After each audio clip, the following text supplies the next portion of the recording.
Want to find your seat for the event of your choice but can't get one that fits your desire or your budget? Well, my friends, SeatGeek has you covered. SeatGeek is the official sponsor of the Snake Sports Talk Show.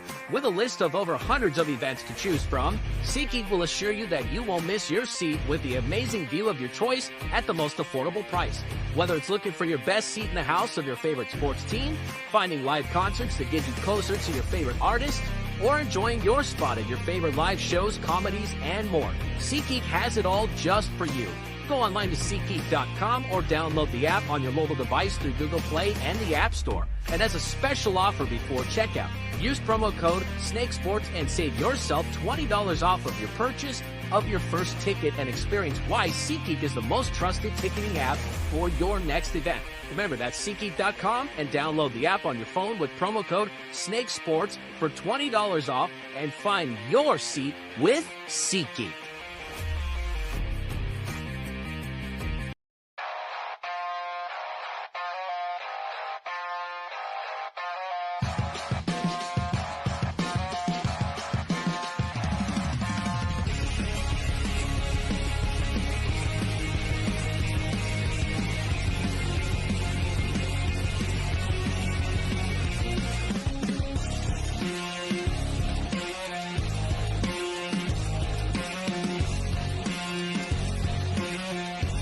And now, broadcasting live from Las Vegas, the Snake Sports Talk Show with Jake Silva starts now.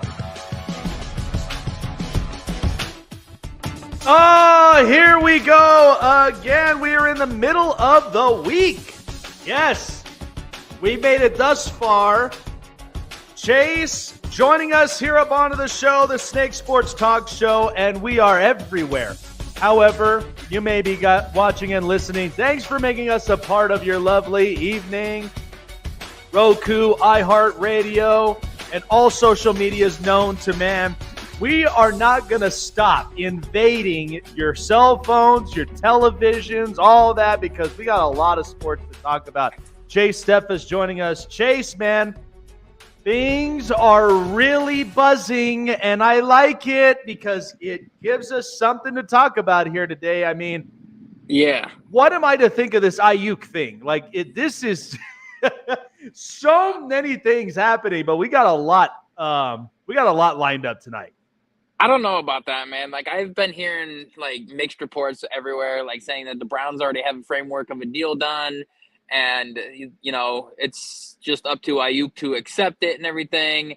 And then I'm hearing that, like, it's almost a done deal that he's going to be a Steeler and that he's already got verbal confirmation and the Steelers are willing to offer him a 4-year contract that would pay him upwards of $32 million a year and everything. And, you know, people are saying Ian Rappaport reported this and Adam Schefter reported it. But then, like, I'm also saying that, like, on the NFL Network, that there's nothing that, like, Tom Pelissero or nobody has reported on it. I have no idea. Like, I don't know how the Steelers go from being out of it to being back into it to being, like, the favorites to land him to being, like, okay, there's confirmation that he's going there and everything. So I don't really know. That's why I'm not getting my hopes up that we're going to get him. I think it's more likely that the Steelers get him rather than us get him and everything. But I still don't think that, even if they get him, I still don't think that it's going to make a difference for the Steelers. Yeah, what a roller coaster ride. So to basically talk about this, so the reports are, like Chase and I talked about, is right now the San Francisco 49ers, they have basically made their pitch. They've made their point. They're standing on their ground of how they feel about Brandon Ayuk. And I mean, I thought we were going to end up getting a deal done on Friday because Mike Garafolo, Ian Rappaport, Jordan Schultz, and multiple people. These are quality people that Chase and I trust. And so when I look at Brandon Ayuk right now, this is a weird roller coaster ride. I like the kid. I loved watching him at the time at Arizona State, and all the rest of, history speaks for itself. But Brandon Ayuk, I know, wants to be paid more. He wants the bag after you just saw Jalen Waddle and Tyreek Hill and Justin Jefferson. He's like, I want a piece of that pie. But unfortunately for Brandon Ayuk, it's hard to really have this kind of contract. And here's where I'm going to dig in deep before I start going into all of the reports that came out here. So, Brandon Ayuk, 2020 draft pick in the first round by San Francisco.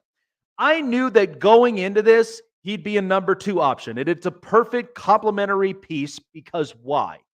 Debo can't do everything on his own. And he said this, voicing it out, I'm not Superman. Okay, you're asking me to end up running the ball more than I should. You're also asking me to do a lot of this other stuff, so I need to be paid respectfully. So that's a mouth you got to feed. And they did respectfully. And by the way, by the time Debo got that contract, he's running more often than when he complained about it when he didn't have a contract. So all this stuff with the San Francisco 49ers, they are a very smart organization from the top to John Lynch and all the way to Kyle Shanahan. So when Ayuk came into the scene, okay, I knew for a fact he was a number 2 receiver because he runs great routes, and it also gave Jimmy Garoppolo at the time an extra weapon and somebody that could really utilize downfield and give you some more open space. So, but the hard part is that there was not a chemistry that was clicking with Jimmy Garoppolo and Brandon Ayuk. But when Brock Purdy came in as the starting quarterback for this organization after Trey Lance was proven he was a bust, like Ayuk's numbers went up. And I would make the argument, I think Brock Purdy unlocked Brandon Ayuk's potential because you're seeing him throw the ball to a lot of different options that he has that Ayuk knows he can execute, and he's seeing them out everywhere upon the field. So I'll give you a quick stat here from the time, because I did a lot of these breakdowns of Ayuk's stats and like what we see right now with as far as contract negotiations and where he stands. So when Ayuk came in, it's only been 4 years that we've seen Brandon Ayuk. So in the first 2 seasons, he's averaged 5 touchdowns and only had about upwards of 700 to 800 receiving yards. So he was not fully breaking out. Those are also the same years that Jimmy Garoppolo was the quarterback. And then there were mixtures of other quarterbacks who have also played. So that was the whole deal with Ayuk. Now, in these last 2 seasons, this is what I've got for you. He's already had played a majority of games, 16, 17 of them. He's had over 100 targets, catching at least almost over 80, and then has had 1,000 receiving yards, but is averaging 8 to 7 touchdowns. And you want to know where that's coming from? From Brock Purdy. Not from Jimmy Garoppolo, because you're only going to get number 2 receiver option numbers. So my thing with this is that I think Brandon Ayuk, and to some degree, he'd be a number 1 if he was in New England, or if he was in Buffalo, if he was with the Chargers. There are some options that he'd be a number 1. But realistically, and Chase could even agree with this too, but when you are the GM of the San Francisco 49ers, the thing that's on the back of your mind, you have plenty of receiver options. Debo, George Kittle, screens when it comes to Christian McCaffrey. And you got Juwan Jennings, who showed up in the playoffs. And then in the end, you go and draft 2 receivers, Ricky Pearsall and 1 other. So the Niners are so expendable. And then from what I've seen up in camp, they've got 2 other receivers they're working out with, Chase Claypool and Robbie Anderson. So they are very expendable when it comes to options at weapons. So they're not in dire, desperate need for Brandon Ayuk. That's what they're telling you. And so they gave him the contract pitch. Ayuk didn't like it. And in the end, he said, okay, call your agent. Feel free to look for a trade wherever you know you're going to get paid respectfully. But they're looking for a first-round pick, maybe a 4th round as well to add with it. But I think realistically, they're going to want a player. I've been saying it. I think they might look for a defensive player. I think they're also going to look for an offensive lineman Because if you think about it, offensive-minded coach wants to work on offense. And the offensive line from center to right guard is struggling. So now they did draft that Pooney kid late in the round because they needed somebody there up on that right side, but they need a little bit more. I know that Feliciano being there struggled at the tackle, but they're going to need some options there because next year, there is a lot of names that they have to retain or even some that they'd have to walk on by. So, but if you sign Brandon Ayuk right now, I'm going to tell you for the 49ers, you probably would be much more in a cap strain than you think because you're paying him big bucks compared to what you're paying Debo, but then you've also got to pay a couple of other options like Hufanga, your safety. I'd be paying him because I know he's very impactful in the secondary. You got to pay your offensive line. By the way, Trent Williams is knocking on your door. He wants an extension because we know he's getting old. We know he's not playing the position for very, very long, at least at his level. And so you're eventually going to need a left tackle. But I honestly believe offensive line, in my opinion, with your star quarterback, I'd be protecting him and I'd be retaining my offensive line. If you really want me to be brutally honest.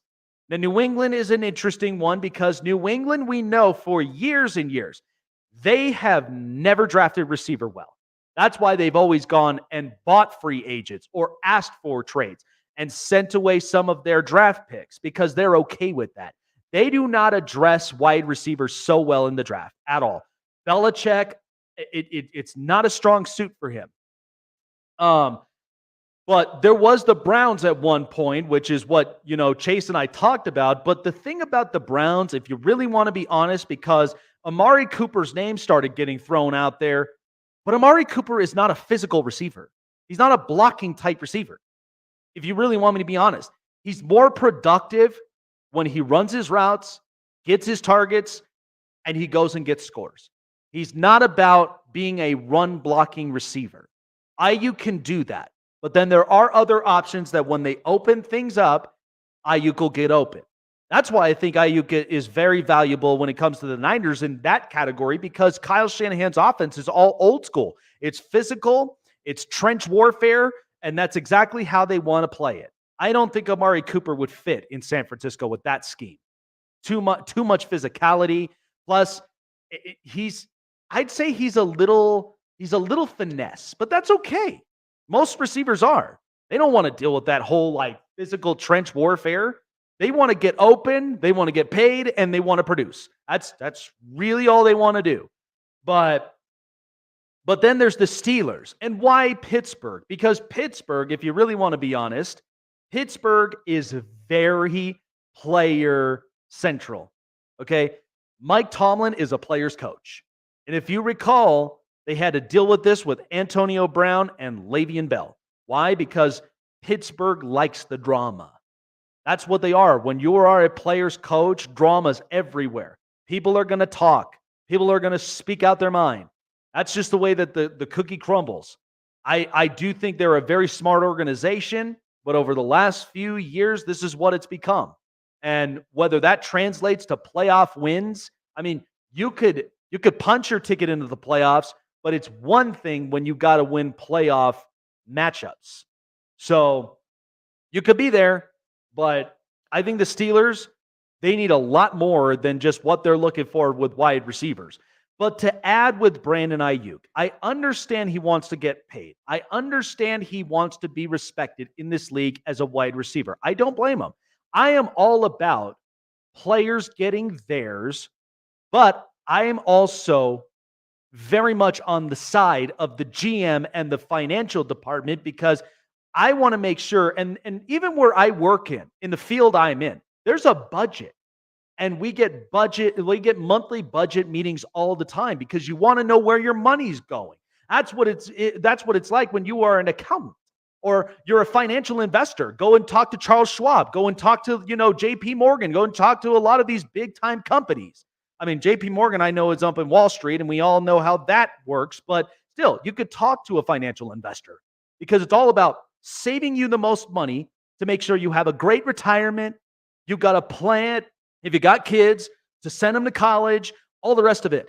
And then you also have your foundation you build between you and your significant other. I mean, that's usually how it works in the American family, right? So when the Niners, when you think about this like a financial investment, what am I investing in? Offensive line, defensive pieces, especially that front seven. I'm investing in my weapons, but I've got many of them. Tight end, Debo. I've even got a great running back who is a hybrid. And then I've got a quarterback who follows exactly my scheme of things. That's what Brock Purdy is. And eventually, you're going to have to pay Brock Purdy. So keep that in mind. I do think this whole thing is a little comical, the way that it's kind of tossed around, because a lot of the great resourceful people, okay, Mike Garafolo and Ian Rappaport, Adam Schefter, these guys have been working tirelessly to throw the narrative out there. Hey, we might actually get a deal. Oh, no, not quite. Well, Pittsburgh's talking. There's a verbal agreement. Yeah, but that ain't. And anytime I hear verbal agreement, I'm like, yeah, it's not happening. It's not happening. I need to see the papers. Okay, I need to see the contract. Okay, before I can make it a more trustworthy, reliable, and believable source. So I just say this: go ahead and keep playing your little circle wagon of like nonsense here. But me personally, if I was a GM in the NFL, I'm not paying Ayuk more than $27 million a year. Sorry. I know he's productive. I know he's very hyper athletic, but he's not a Tyreek Hill. He's not a Jamar Chase. Neither is he a Justin Jefferson or a CeeDee Lamb. Sorry, but I cannot put him in that category. It's only been 2 years that he's popped. If I had a whole 4-season track record where he's had this kind of production, and if not maybe more, then my whole topic and my whole perspective would change. But that's not the case. First 2 years, 5 touchdown catches. And then in the last 2, 8 to 7. So he serves as collectively with that offense. It's hard for me to pay a guy $30 million when I know the 49ers roster's stacked. They're great everywhere. So why would I do that? Why would I put myself in much more cap hell? Why would I have to go and swipe the credit card until I'm maxed out and then I can't pay no more because now I need to start paying back the credit card because I'm going to be hit with these fees and penalties and like all the rest of it. Why on earth would I do that? And it's iconic because, the 49ers, Gold Rush, they're all about money. They're all about gold. Why would I want to give up my gold? Like that's the one thing that I look at with the Niners. But Chase over here knowing exactly how I'm doing with this. I mean, I have to be brutally honest with this crap because it's just like it's a circus sideshow that like all of our trustworthy people that you and I pay attention to get our facts, to get at least our information. They're the closest ones in camp and around the league. I don't get it. I understand players wanting theirs, but that is, yeah. What I've heard for Cleveland is I've heard 2 different offers have been made. It's just a matter of which one they accepted. Because I know that one of the offers was it did not include Amari Cooper. It included our perennial Pro Bowl / 2-time All-Pro right guard Wyatt Teller. Yep. Who we are paying $22 million this year, $24 million next year for, and then I think $19 million the year after that, and Elijah Moore, and then a 2nd and a 5th round pick is what was included in one of the packages. And if I was the Niners, I would take that one just because not only do you get a 2nd round pick and a 5th round pick, and we can still keep our first, but you get a All-Pro right guard to pair up on that right side of the line. You get a good slot wide receiver. You get a slot wide receiver in Elijah Moore that could help out and be that Swiss Army knife that you need. And then you get 2 picks. And frankly, that frees up almost $24 million for us, and then we'll let Amari walk next season, which will free up another $25 million for us as well. So that's almost $50 million off the books for us. Yep. And then we would have Brandon Ayuk, Jerry Jeudy, and Amari Cooper this year to work with. Yeah. Oh, yeah. And believe me, that's what I'm saying. They fixed their problem on the right side because they needed some desperate help between the guard and tackle and then up on the center. So you're going to get that. You've also got another receiver because you drafted one, Ricky Pearsall, that you apparently seem to be confident he can produce. Because anybody in Kyle Shanahan's offensive system, when it comes to weapons, they'll produce. I mean, physical, but they also are very lethal when it comes to their scoring schematics. So yeah, you get another one with Elijah Moore, and then you go and get two, especially, you get a second rounder, because sometimes those guys from there, the second round picks, are usually very crucial. Because, you'll get your first round talent that you know is ready to play now, but then the second ones, those are exactly the hidden gems. That's a smart bargain. And again, you would think after all these years with Cleveland, because of the way they've done business in the past compared to what they're doing now, like, why Brandon Ayuk would away. choose Pittsburgh is beyond me, because you've got a culture of winning. You've got consistent winning seasons with Mike Tomlin and everything. Yep. And you're going to have a chance to perform and produce and either win the division or make a wild card spot or whatever it may be. But they haven't won a playoff game since 2014. And the thing is, every single year they get bounced from the playoffs. And it is insane to think about that. Mike Tomlin, he signed a contract extension, but it takes one play, one drive, one, whatever it may be for him to be like, you know what, I just want to retire. I don't want to do this no more, and so on and so forth. And the fact that, Brandon Ayuk, he has come out on video talking with former players, where would you want to go? And he said, I'd want to go to Pittsburgh. I truly do not understand why, because Pittsburgh is at that point where they're at that point where if you have any of their defense walk or they get old and retire, they're not going to be anything, because that defense is what's keeping them in games. Well, that's the thing. I know why. Because it's pro player in Pittsburgh. That's who Mike Tomlin is. They cater so much because, like I said, AB, Le'Veon Bell, they cater to the players. So instead of actually seeing, taking a step back, because here's the thing. When was the last time they ever solidified their offensive line? It's been a long time.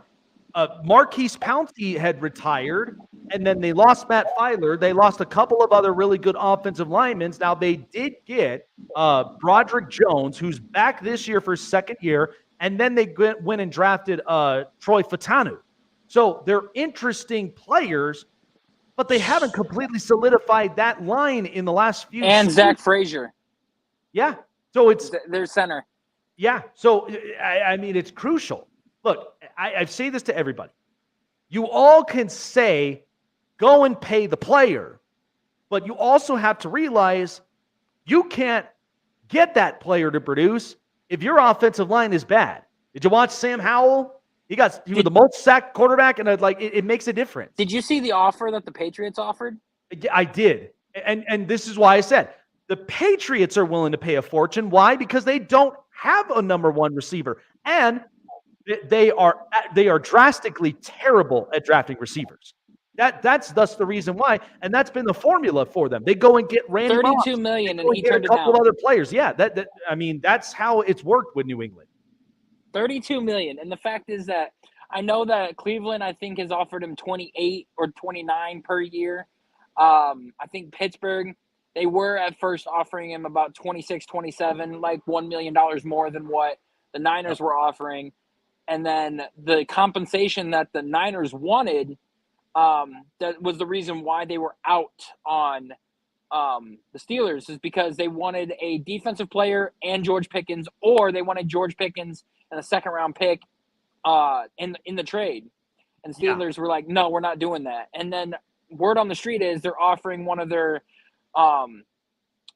O-lineman, a backup, and then I also heard that they're offering a second rounder and a fifth rounder for Brandon Ayuk. And I'm like, I would, if I'm the Niners, you'd be stupid to get a backup offensive lineman, 2 picks, and that's it. When you could easily get a all-pro starter from the Browns, and then you could also get 2 picks and another wide receiver, or option number 2 is that they have Amari Cooper in the deal, and you still get 2 picks regardless. But either way, you get a good wide receiver in return.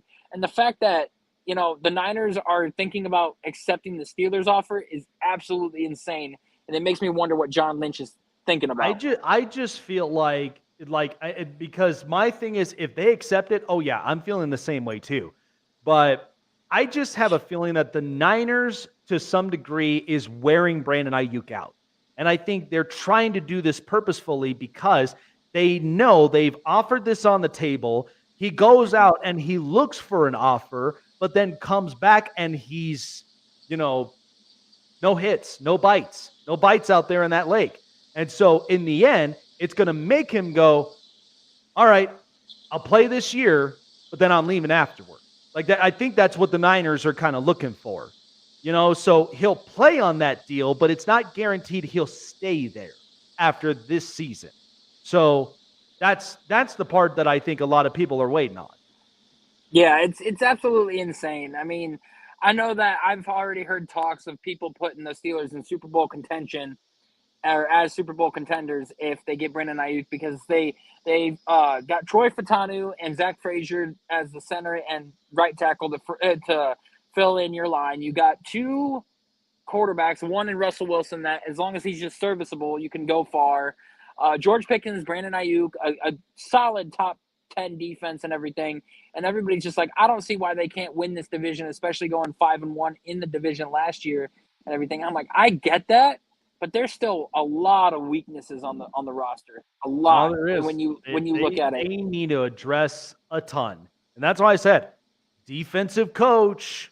I mean, this is the same thing I'm looking at in Buffalo with Sean McDermott. Defensive coach, wonky offensive line. It makes a huge difference, especially when you got a Josh Allen there. You cannot afford to piss him off, and he doesn't have a great offensive line around him to ensure he's healthy and he produces. So they got a lot of work. Oh, great stuff, man. I know you got a fun game for us here at the bottom half of the hour, man. I'm excited for that. So yeah, yes. Chase, I heard this and I was like, you know what? That'd actually be fun to have up on the show. So bottom half of the hour, tune in up on it. Cannot wait. We're going to take our quick break, but we got a bunch more to basically talk about from here. Well, folks, like I said, shout out to my partners at BetUS for coming up into the clutch as yours truly wins the copy of College Football 25. From their contest that we participated in, I have yet to try this thing out. Many people have told me it's an amazing game, but you know what's also amazing? Football season's back. That means Jake's Prime Predictions is back for another strong year, and I cannot wait. Betting lines are heating up like hotcakes, and BetUS is there for your NFL season. They've been doing this for over 30 years. It's why they're the most trustworthy betting company for your NFL season this year. Check them out. Single, parlay, leg bets, prop bets. I mean, we already have done our call, hold, folds on everything. We have yet to do our division of how we look at each of the conferences, but so much and more. Win-loss totals by the season, so much more. Check out BetUS for yourself. And when you sign up, $50 or more into your deposit, BetUS matches you up for over 125% up to $1,200 in winnings. So how about a heck of a deal to kick that off? So check out BetUS for yourself. Also casino games as well to keep you well entertained. Gambling problem, seek therapy and call the number in your respective state. Get help and make sure to gamble responsibly when you use BetUS. BetUS, where the NFL season begins. favorite sportsbook, BetUS.com, is back for our 28th year of NFL action. With the industry's biggest sign-up bonus of up to 200%, BetUS offers our members the opportunity to cash in on all your favorite sports, including NFL, NBA, MLB, and more. Sign up at BetUS.com today to get into the action. Looking for a show with the best takes and opinions? Want a show with the best coverage around the world of sports? Jam-packed with an all-star interview lineup? Then the best place to find it all, sports and entertainment, is right here. Join Jake Silva on the Snake Sports Talk Show, presented by SeatGeek and BetUS. Weeknights at 8 p.m. Eastern, 5 Pacific on Sports Wave Network. Snake Sports Talk Show is sponsored by Muscle Tech, with hundreds of supplements and vitamins to choose from, all packed with 100% all-natural proven ingredients. You can be sure that Muscle Tech will give you the edge and the boost to train and look like your fit and healthy best, whatever your goals are. Try Muscle Tech today and use promo code SNAKESPORTS to save 30% off your purchases. Back here up on the show with you, Chase and myself. Welcome back, guys. Appreciate you all for being here up onto the show. So this is a topic that I was talking about earlier on, and Chase is going to really like this, because when we talked about Brandon Ayuk, and like I said, the Niners collectively, offensively and defensively are just great. That's what they are. They're expendable on offense.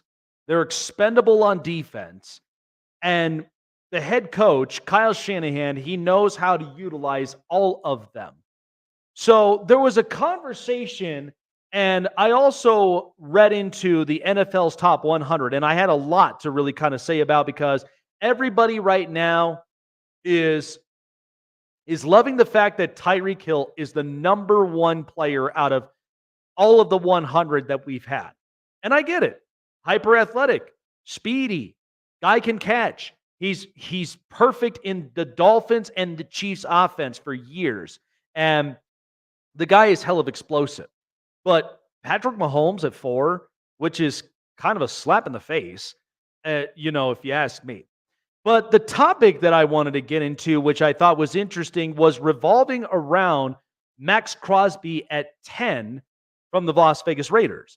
So here's why I loved the fact he was number 10.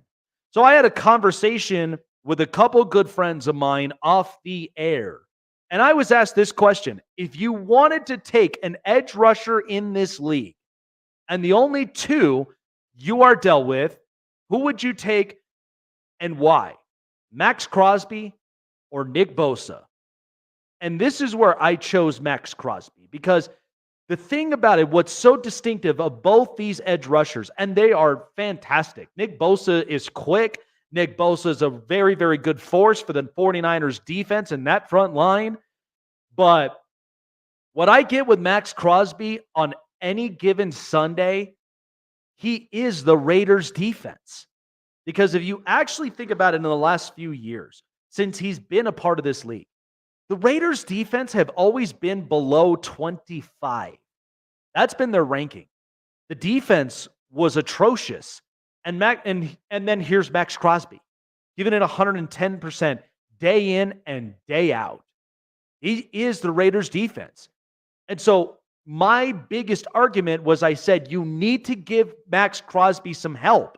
And sure enough, the Raiders did it. They signed Christian Wilkins. They get a couple of other really good defensive players. So I like with what the Raiders are doing. And Antonio Pierce, when he came in and took the head coaching job, this defense was giving up 16 to 17 points a game to opposing offenses.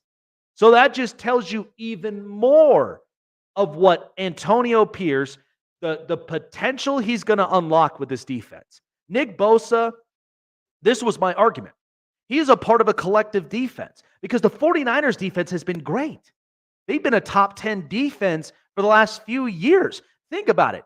Nick Bosa, since he's been in the league, he's had Eric Armstead, he's had DeForest Buckner, he's had Fred Warner, he's had Dre Greenlaw. He has a collective defense that's already great. Crosby does not.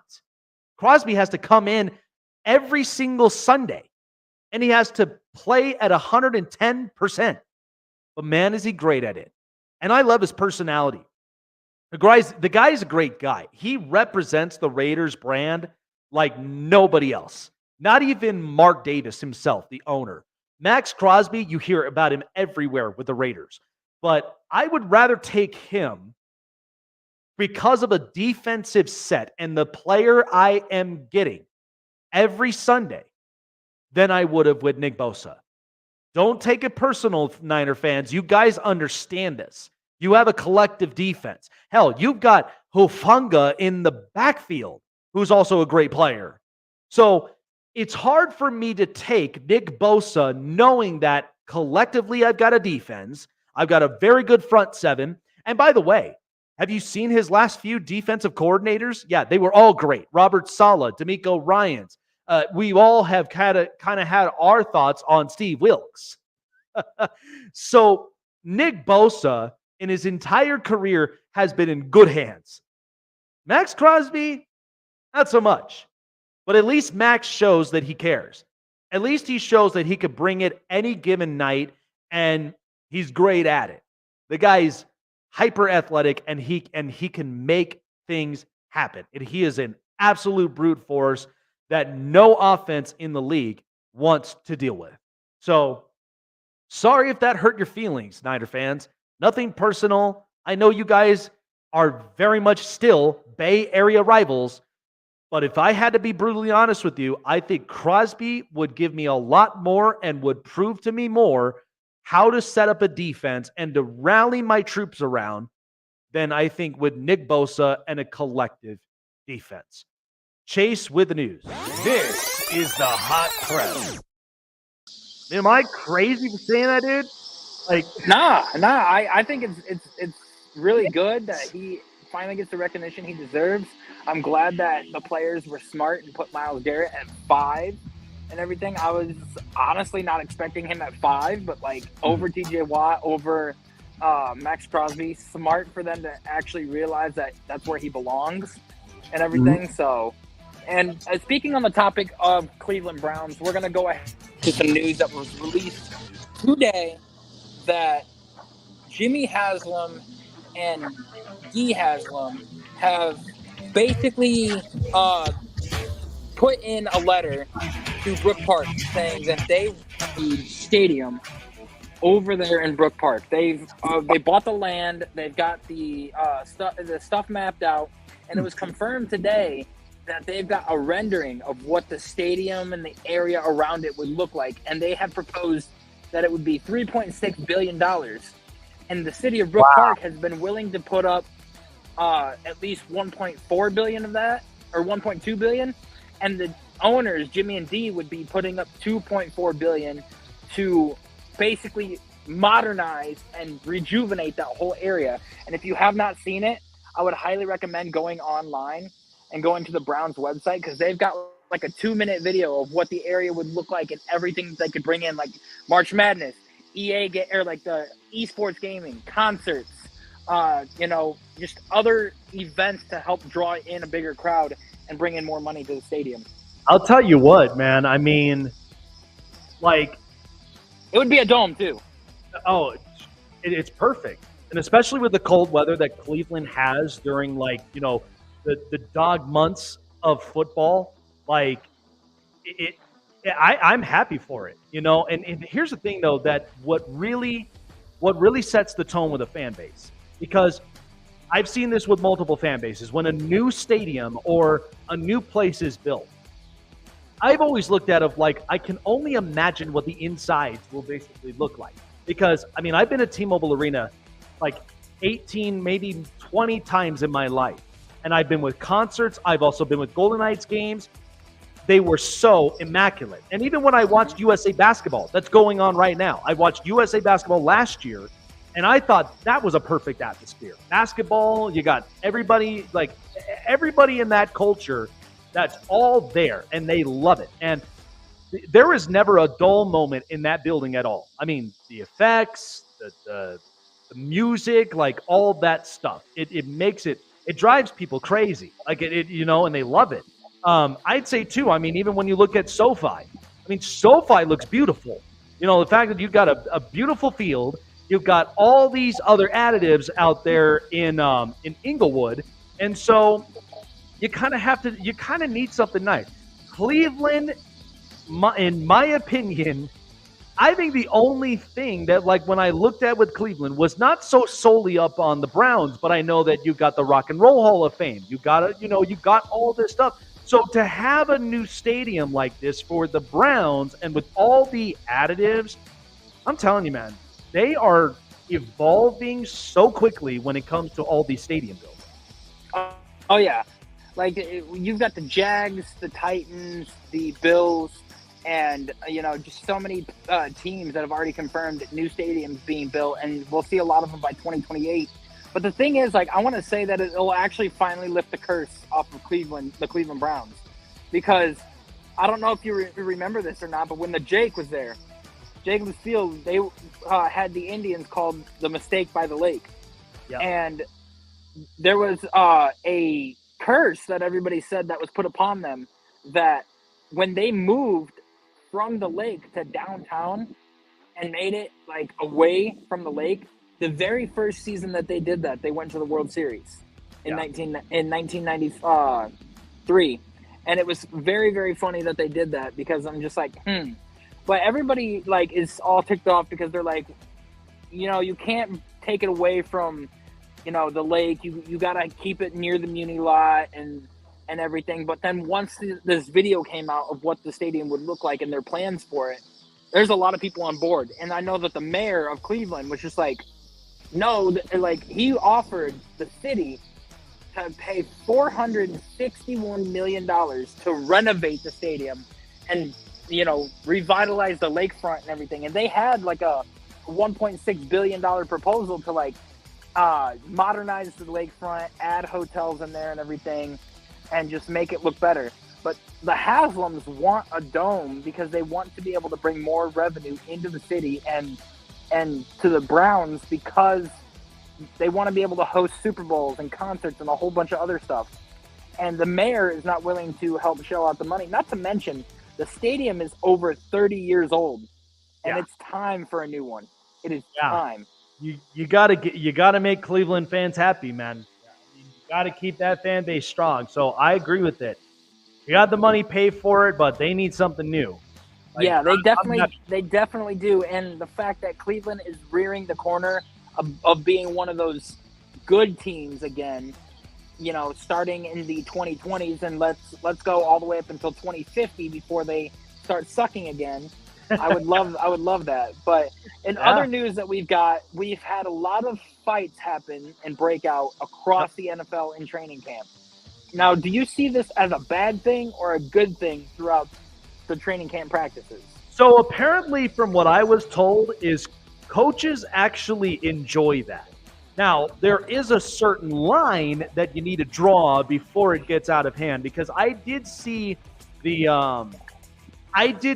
video that surfaced between Malik Neighbors and Kirby Joseph when it was a joint practice between the Giants and the Lions. But the thing that concerned me is you saw that video, and Malik Neighbors, who was basically slapping the guy up on his hand, bruh, you're a receiver. If you afford getting your hand hurt, like that first round is out together. So you got to be careful with all that stuff. So that's what I'm saying. There's a certain line you need to draw. But I just think with some of the fights, some of these fights, like, it's a mixture of nonsense, but at the same time, it's competition. That's why when we spoke about, the Justin Fields and the Russell Wilson thing, which a lot of people have now started to clear up and said, well, it wasn't actually Russell Wilson. Okay, well, yeah. But did a lineman just shove him into the mix and then now all of a sudden he's involved? Like, that kind of stuff. So another ounce of football news, and then we'll get into some baseball news. So we have confirmed, or it's been confirmed, that Marvin Harrison Jr., you can still not get his jersey across the NFL anywhere. And Fanatics is also banning people from buying the plain jerseys with no name on the back and then marking it down with the name Harrison Jr. And people are going to start getting fined for that, is what I've been told. And the reason why is because Fanatics ended up having a contract with Marvin Harrison. And like Marvin was telling us that when you're in college and you do these NIL deals and everything, usually they're good for like 5-6 years. Yep. And what it is it's hindering people, like players that, you know, sign these contracts and these NIL deals, that when they get into the NFL, they're making less money off of brand deals, endorsements, and everything that they could normally make more money with in the NFL if they get into that. And so now he's got a lawsuit filed against Fanatics because, you know, he's under that 5-year contract with the NIL deal, but he wants to be able to make more money and when he goes into the NFL. And that's why Fanatics is not allowing his jersey to be sold, because, you know, he's refusing to endorse them. I just think, I mean, here's the thing. I got connections with people that make jerseys that's not of Fanatics. I'm not going to say who here on the show, but I've got connections with people. You can just go ahead and message us, and I can send it right over to you. I got a promo code for it. But no, I think in this is the kind of thing that I think that the NCAA is going to start to realize, like with the NIL deal. I mean, I know it's still so fresh and new, but you're starting to now kind of see how a lot of these things really finagle with all the rest of the other possibilities. So I just think, you know, yeah, it kind of sucks for Marvin Harrison Jr. fans that want his jersey, that, you know, love the product that he has, but I just am like, I mean, Fanatics has already gone through so much crap. They flunked the Major League Baseball jerseys, and then all of a sudden, like, now, like, you know, hockey apparently now is bought by Fanatics. And so instead of seeing that Adidas logo that we've always seen now in the last couple of years, and then beforehand we had Reebok, but now you've got Fanatics everywhere. I don't know, man. I feel like Fanatics, they're on thin ice with me. Like, you know, because the quality of the jersey, I feel like has been kind of subpar. Like, there was some of it I was okay with, but like, you know, you got to keep the quality of the player jerseys, like, for the players. I mean, for fans, whatever. But and the funny thing is, they know that, and so they are supporting their players. They're not complaining about, well, I can't get a jersey here and there, but in this case, probably are now. But that was never the case with Major League Baseball. Like, they were defending the players because they want their players to look professional. They don't look like that. Who are you going to can? Like, and speaking of baseball, that gets me into the last piece of news that we have for the day. And it was reported about like a week and a half ago that a 2-time MVP, AL MVP, who has, you know, I feel like the team messed up the chance to get some high quality prospects for this guy. And they let their best player walk this past offseason, or traded him away for other prospects, when they could have easily just rebuilt the team from the ground up and gotten players to begin with. And that's Mike Trout, a guy who has come into this league, set the league on fire, was dominating at every aspect of the game, but has failed to stay healthy every season for the past 5 seasons. And it's showing. And the fact that people were willing to offer prospects, people were willing to pay top dollar for this guy, and people were wanting this guy on their team. And yet the Angels said no, they wanted to keep him, and now they're making themselves look good because he is out for the season again with another meniscus injury, and he is not, you know, on the team right now. And they missed out on the chance to get at least 4 or 5 more prospects that they could have the system with. I think you missed it by the time when because I remember being on the show here and I was giving my big rant about Mike Trout.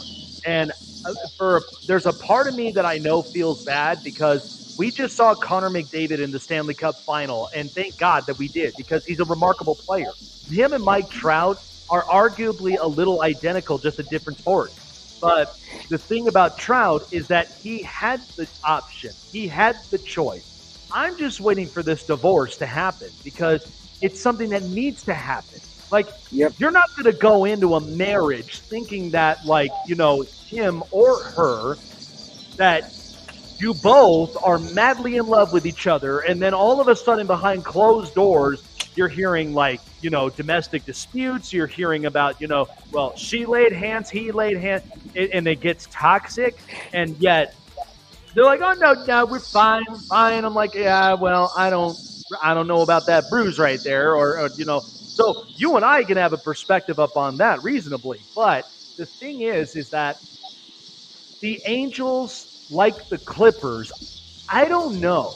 Like, I don't know what they're doing. Like, the Clippers are investing in Kawhi Leonard, who is obviously unavailable, who it seems to be injured every single time. And you then add James Harden for a contract extension. I don't know what the kind of business is with the Clippers and the Angels. Like, they both are literally mirroring images of each other. And the funny thing is that when Billy Epler was the GM here before this new one, Billy Epler, I mean, he screwed this organization massively.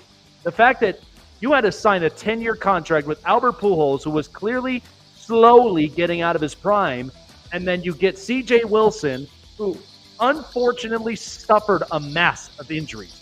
And then, fast forward, you have Anthony Rendon, who ain't giving a rip what goes on with the contract.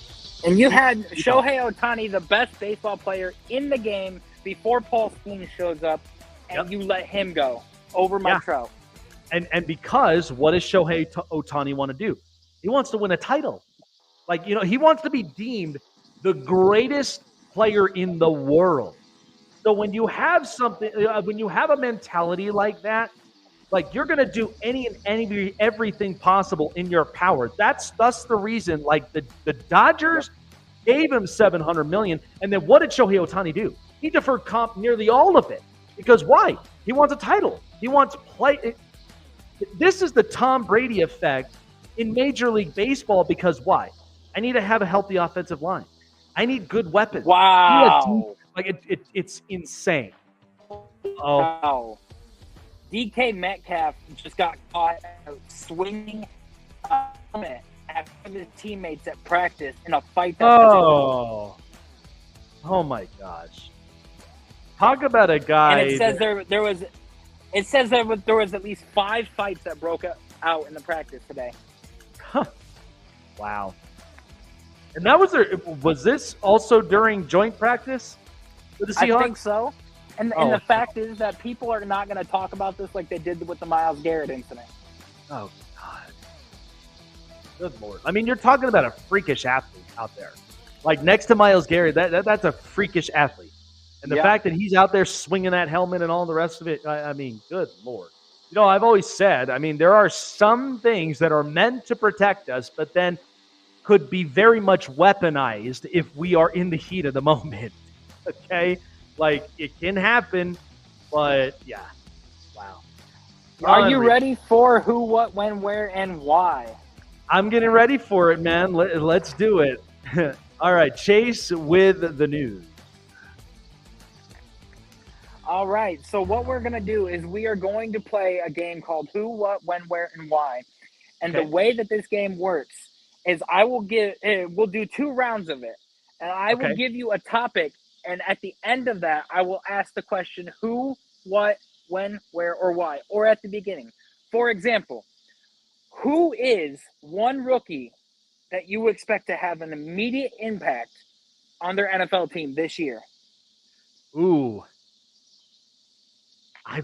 I have really loved a lot of the buzzes that are coming out of Washington's camp.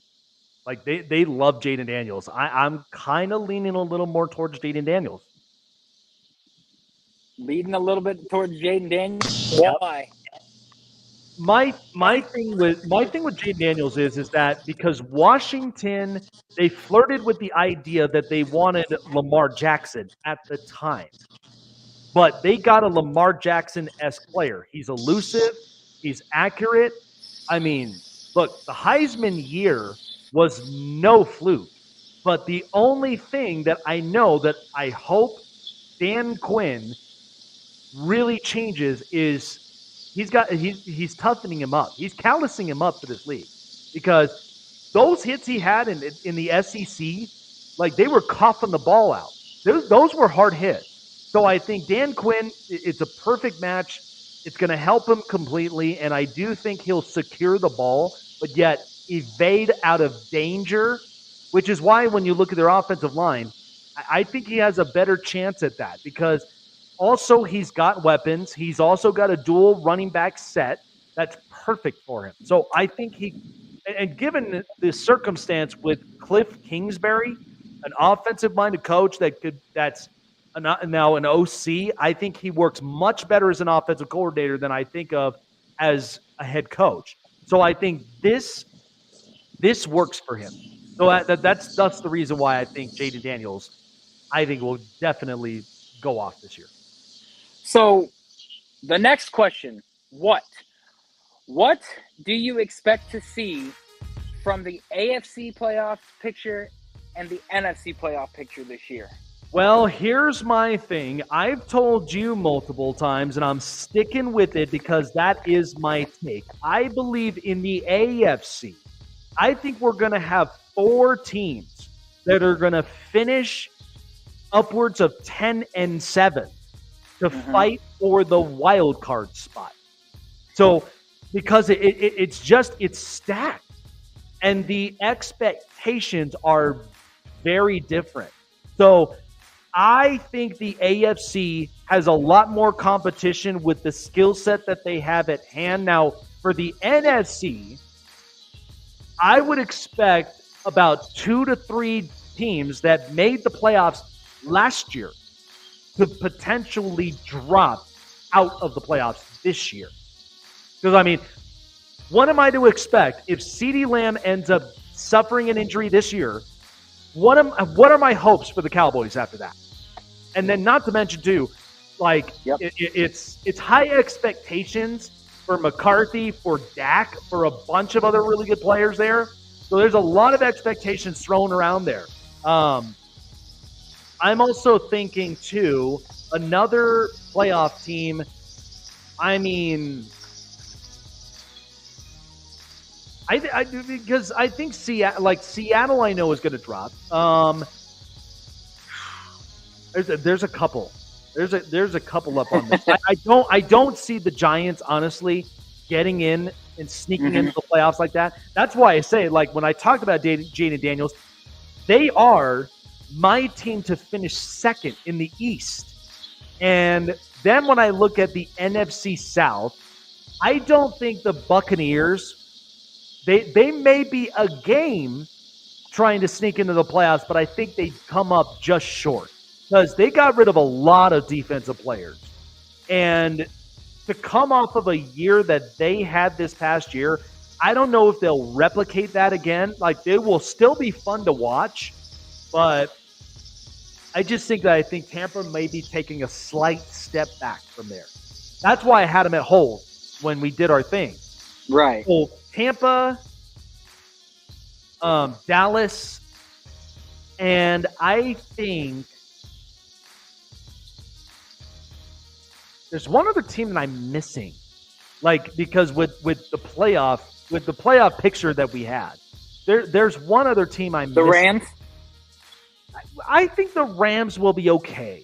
I think the Rams will be just fine. I'm not downing Sean McVay because I know the guy is very articulate and he can fix with anything. I think it could be the Packers. It very much could be. And you know what? It is a topic that I'll save on Friday because we got to talk about a lot of these hefty quarterback contracts this year compared to what we got last year. So, but that is a pretty interesting point with Green Bay. But I do feel like You are getting a lot of these youngsters who are coming into like their second, their third year. So they've been organically building this puppy. And all it takes is for Jordan Love to be healthy, to be productive, and kind of pick up where he left off at last year in that late stretch. So it's quite possible. I'm holding that reservation on the Packers, but no, I think there's a pretty interesting chance there. But I feel like the Packers with Matt LaFleur, I think they'd be okay. Now the question when. So we have seen the Kansas City Chiefs pick up Xavier Worthy, Marquise Brown, and Rashee Rice possibly not getting suspended until next year. The question is, when do you see the downfall of Patrick Mahomes and the Kansas City Chiefs in the playoffs? The only time that I will see their downfall is when two important people retire. Travis Kelce and Andy Reid. That's it. Because here's the thing. Travis Kelce is the most reliable target to Patrick Mahomes. Because remember, we just saw Tyreek Hill be named #1 player in the top 100. And they dealt him away. You know what Tyreek Hill has done since he won a Super Bowl with the Chiefs? Yeah, he hasn't won one since. And that just tells you the quarterback play, which, don't get me wrong, I don't hate Tua, but it's different. This is a group that is trying to replicate what the 49ers are doing, but nobody's stopping the Chiefs. So Kelce has remained the most reliable target. And mind you, Kelce was around when the transitioning of Alex Smith to Patrick Mahomes happened. So he had a taste of both worlds. So he knows what it's like when you have a productive quarterback that can only get you so far, and then there's Pat Mahomes. And so then there's Andy Reid, the clever playmaker, the guy that obviously is not rigid. He's not looking through, the lenses like this. He's very open. He's open to every possibility. So that is the Andy won't retire until Patrick does, is my opinion. Exactly. So that's the hardest part. Now, do I feel like this year, this is going to be interesting with the competition because Jim Harbaugh's in your division. Other teams are also trying to replicate what the Chiefs have been doing the last few seasons. So the competition's going to get harder and harder and harder. But I just think those two relationships, that high with Patrick Mahomes, is one that I think that's eventually where we will see the actual, not the what if, or the actual downfall of the Kansas City Chiefs. Yeah, no, I totally agree. And I think that even if Travis Kelce does retire, I still think that they will be a top-tier team to be reckoned with because of Patrick Mahomes and Andy Reid combination. It's kind of the new Belichick and Brady combination that you are looking at. Now we're moving on to the question, where?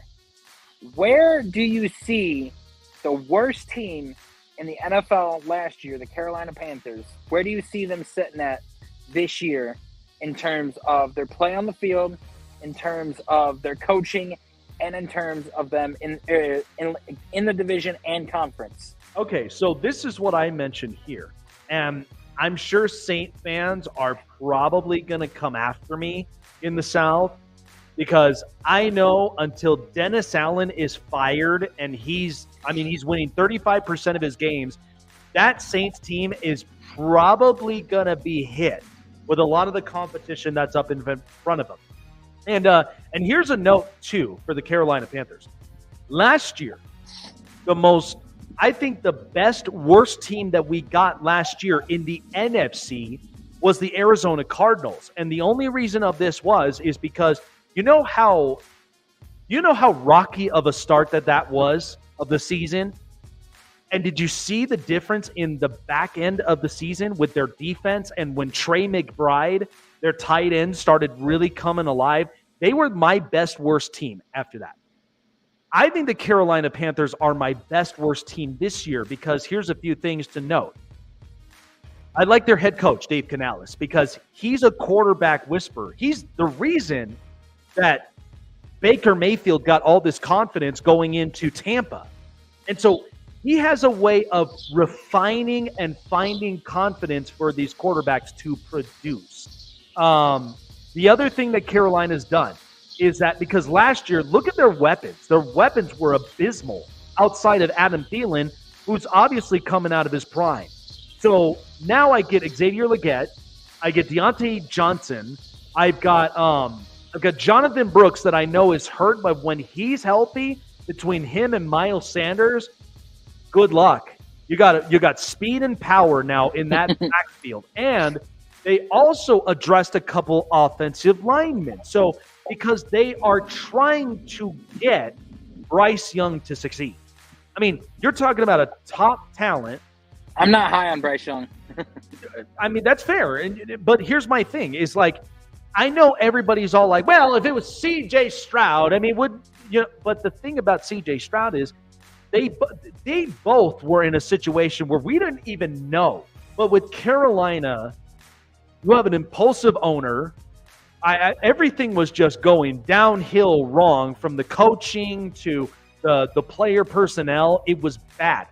This time, I think Dave Tepper hired the right guys. I like their new GM because he's familiar with this organization and he's played with this organization. So to have him as a GM, I think works for Carolina. And then Dave Canales, what he did last year with Baker Mayfield there, I loved it. And so that's why I have really good hopes that I think Bryce Young, you all are going to see it. He's going to have quite the bounce back. And I think people are probably going to see something different with Bryce Young than what we got. Because I'm not going to condemn a player for their horrible rookie season. Like Quentin Johnston. I got to see year 2. Because if this is a trend, like if this train continues to roll, then I make my point in my argument, yeah, that was probably a terrible pick. But because it's a rookie season, it's like a mulligan. You come into a second year and you dominate. Hard to really kind of scrutinize a guy like Bryce Young. So they're my best worst team this year. So mark my words. I think they'll finish with maybe 6 games. They could potentially win. And I'm okay with that. I could be okay with 6 wins as long as they are improving and developing on the right side of the ball, like on offense, and you get a top 10 pick. I mean, why not? You could figure this thing out. All the owner has to do is he just has to sit up there, throw the money out, and let everybody else in the office do the rest. I know he's impulsive. I know he's very incompetent, but sometimes there's always a way to navigate this with terrible ownership. As long as the owner stays in place and he's not meddling.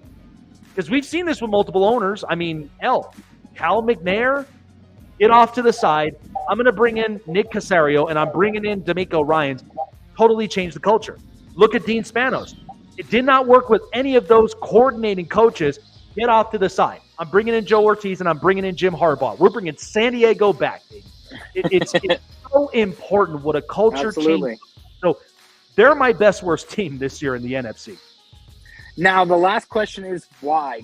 Tell me why you believe the Denver Broncos will be the worst team in the NFL this year and have the number 1 pick because they have never had the number 1 pick in their franchise history. So because I believe, if I'm correct, there were 2 other teams, right? It was like a total of 3 that have never had a number 1 overall pick in their history. The Ravens, the Seahawks, and the Broncos. Yeah. So, okay. So my take with the Broncos, and I love Bo Nix, but that schedule, when I looked at it, it's 13 straight weeks of football. That's hard. And if you look at the matchups and you look at the caliber of teams, that's not easy to really compete against. And especially when you're trying to change the culture of this organization and the franchise as a whole. I mean, Sean Other Payton, than Patrick Surtain and Cortland Sutton, can you name me one player on that team besides the rookies? well, I think the guys, Marvin Mims is going into his second year. I think it'll be very good because I see him as a slot receiver. I think he was very sneaky. I like the pick. So I do expect him to play well.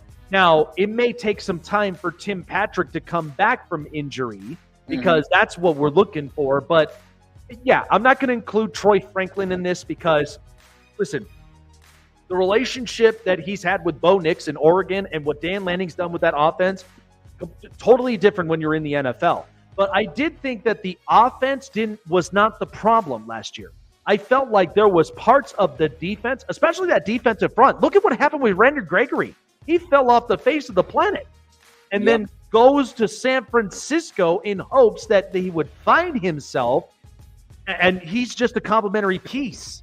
And then, like, the forefront, I think they're lacking at because after you lose Bradley Chubb and you lost Von Miller years ago, and, because this was a team that since 2015, TJ Ward, Aqib Talib, multiple pass rushers and linebackers, they have not been the same defensive core group in quite a while. I liked it when they had their defensive coordinator, Rivera Inero, one of their defensive they were the number one best defense in the league. Remember that? Like, that was he's over at Carolina. See, this is why that I said they're my best worst team this year. But the point with Denver is they are going to be so battle tested throughout this whole season with 13 straight weeks before they hit their bye week in week 14. I just don't know if they're really going to survive that long because I trust Sean Payton and he's going to build confidence in a lot of them and really strengthen them, but that's very hard to do for 13 straight weeks. Like, your body goes through so much hell. Now, I get it. You're going to build callus in the middle of it because you're constantly playing every week. But sometimes when you hit those bye weeks after you've played 13 straight weeks, like, you know what it's like when you've worked out, because I work out almost 3-4 times a week. And my thing is when I have 1 week where I don't work out at all, I feel like absolute crap. So that's how I feel with the Broncos. You could go and get, do curls and do all the rest of it to get those muscles pumping. But when you take that week off and your muscles are exposed, you're not the same team. And that's where injuries and inconsistencies tend to happen. So I don't wish ill since I live here in Denver, so I kind of have to be nice. And look, they're 20 minutes away from where I live at in their practice facility, so I got to be nice, but at the same time, I'm going to be real. Like, that's hard to do with any team in this league. Yep. I will actually leave it at 1 round for tonight just because it's getting a little late, but that is who, what, when, where, why for the new game that I invented. You know what? We need to do that more often. I liked it. What do you guys think? Who, what, where, when, like, why? And the only question is, it really is the how. I think that's what you and I tap into a lot of these conversations, and everybody wants to know how. Everybody wants to know why, how, So I liked it. I think we should make that a regular on this show. I think we definitely can. I think when we're in the middle of the week, it's perfect because a little something to kind of give you before we wrap up is like usually this time around in the NFL, we have prime predictions, and usually what I try to do with prime predictions, I try to get them out of the way before the Thursday night football game. That's usually what I try to do. I try to get them to where I can get all three. I could get the Thursday, the Sunday, and the Monday game. And so that's usually what I do with prime prediction. So I'll go through all those matchups, like just kind of speed through of what my takes are on all those matchups, give them key reports as well for people to really kind of get engaged with. Because, of course, too, I mean, we've got our partners at BetUS. where all of those betting lines are all provided by them. And I think because this season is going to be, there's a lot of narratives here that could potentially happen. So I think the middle of the week works perfect with this game, because at least we'll have something different, and I like that. Yep. So I think this works. I think this works, Chase. Guys, send me your comments. Would you want to see more of that? I certainly do. I think we'll implement it on this show. I liked it. I loved it. It was fun. So I think we'd do that more often. I think it's much more entertaining. Absolutely. So, all right. Good stuff, man. Listen, these brawls in camp, like we just talked about, man. I mean, you know what it is? When the adrenaline kicks in, and you and I as men, when that alpha, when you're puffing your chest, when you're in the heat of the moment, man, you can't stop it. It's a serious drug. Adrenaline is like a serious drug. You feel numb. You're kind of wired, and you're not really thinking about all that's happening around you. So that's the part where I'm just DK is a freakish athlete. Why anybody would even want to deal with that? Now I get DK sometimes has to scale back a bit, but yeah. I don't understand why they swing helmets and everything. You're a football player, dude. Tackle the dude and get on top of him and hit him. Yeah, I don't know either. It's the strangest, weirdest thing. I don't wish ill on anybody. I'm not out there to purposefully do bodily harm to anybody, but sometimes whatever's in the juice, man, whatever is in there, I don't know. these pre-workouts, these BCAAs, I don't know. I'll tell you one thing, if I'm going to be mad and I'm going to be doing something, I'm going to be up in the gym down the street and I'm going to be pumping. That's the only way I take my anger out. I'm not going to do bodily harm and just go, yeah, Mo, let's go. I'm not going to do that. That's too machismo for me there. I agree. So, all right, man. We got to wrap things up. Appreciate everybody for joining us here up onto the show with Chase and myself. Loved Chase's idea with the game. Let me know your guys' thoughts in the comments as well. We do tend to want to do that more often up here up on the show. Absolutely loved it. We loved every single one of our topics that we had here tonight. We still got more, at least on Friday. And you know what? Like I said, I've got multiple guests that I'm trying to get laid into the show here. It takes time, but I've got some pretty interesting guests here that we'll have up onto the show. Stay tuned for it, because we know it's going to be busy by the time NFL season comes around the corner. Show sponsored by BetUS and SeatGeek. $50 into your deposit, $125 bonus, with upwards of $1,200 in winnings. Take a look for yourself with NFL season brewing up. BetUS, where the game begins, and SeatGeek, because with NFL season around the corner, get your tickets at the most affordable price and your best seat in the big game, in the big house, whomever you're repping. Chase is repping the Browns. I'm repping the Chargers, but I live in Denver. I'm still going to find the best seat in the house when I use SeatGeek. Using promo code SNAKESPORT for $20 off of your first purchase of your first ticket. NFL season around the corner. Trust SeatGeek for your next purchase of your next event. Download it on your mobile device through Google Play and the App Store. Chase and myself, we are out of here on the Snake Sports Talk Show. Take care of yourselves and enjoy the rest of the week. See you guys soon. See you soon.